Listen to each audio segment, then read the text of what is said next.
The results of a new study may come as a shock to many. New research has found that a young person or a child, is injured by a firearm in Ontario almost every day. CTV's medical specialist Avis Favaro has more on the startling new numbers. She's been shot, my little sister's been shot. We've grown accustomed to hearing of such tragedies in the U.S.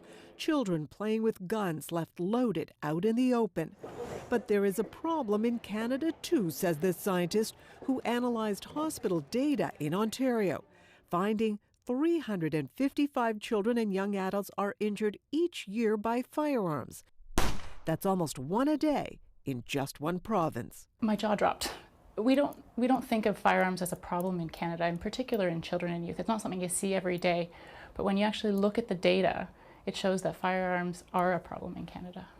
A closer look revealed that 2 children or teens a month die in Ontario from these gun-related injuries, whether the firearms are pistols, BB guns, or rifles. That could be a bullet wound in the leg, that could be a loss of an eye, that could be a chest wound, any of those that were caused by a firearm.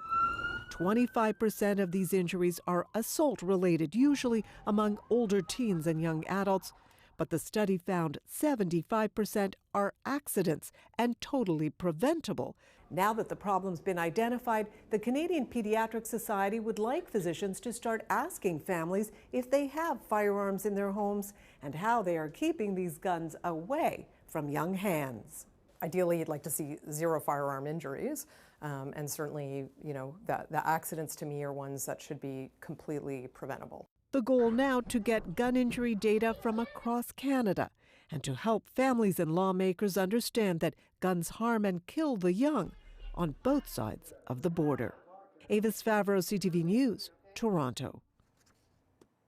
Dr. Natasha Sanders, who we just saw in Avis's report, is the study's lead author. She's with me now. She's a pediatrician at Sick Kids Hospital in Toronto. Good morning, doctor. Thanks for being with us. My pleasure. So as we say, we tend to think of gun violence as being an American problem. Once you started going through this study, were you surprised by what you found? Absolutely. This was not initially the intended goal of the study. We were looking initially at immigrant children and youth and their risk compared to Canadian-born children. But when we saw the total number of firearm injuries in children and youth in Ontario, our jaws hit the floor. It was staggering, the number of firearm injuries. Why are there more injuries in rural parts of the province? Our study didn't specifically look at the why aspect, and that's certainly a next step in this, but it's likely that families who live in more rural areas have a firearm in the home for protection from wildlife. That's a possibility, but we have to look at that further to understand whether or not these injuries are firearms that are rifles or handguns or BB guns. We don't know that information yet. And when we look at that breakdown, 75% of these accidents are preventable. What can be done to prevent gun injuries from occurring? That's a really good question. I think the first thing is that when there is a firearm, they should not be around children.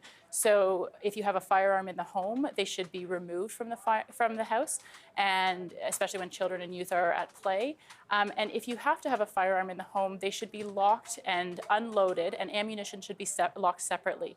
I think we also need to, as care providers, pediatricians and family doctors, need to counsel families about the risks of firearm injury in children. I think for many people it's a sort of theoretical risk, but what we've shown here is that it really is a real risk to children and youth.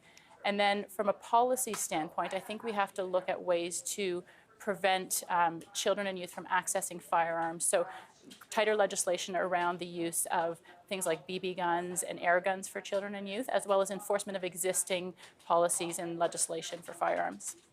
And you said when you started this study, you were actually going to be looking at something else, and that was how many children are hurt by guns, those who are immigrants. Did you get to that part when you were doing your research? Yes, we did. So what we found is that immigrant children and youth have about half the rates of being a victim of an unintentional firearm injury. When we look at assault-related firearm injuries, immigrant children and youth have the same rates of being a victim of a firearm assault compared with Canadian-born children.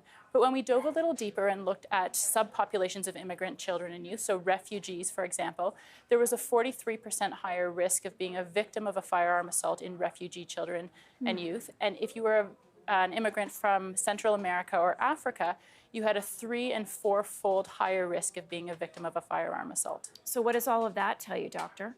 So that tells us that we need to look further as to why these injuries are happening in these populations and what can be done to prevent them. So certainly we need to look at gun prevention and violence prevention strategies and target them towards those specific immigrant subgroups. As well, we have to look specifically at Canadian-born children and how we can reduce injury from firearms in that population. Okay, important study. Dr. Natasha Saunders, thanks so much. Appreciate it. My pleasure.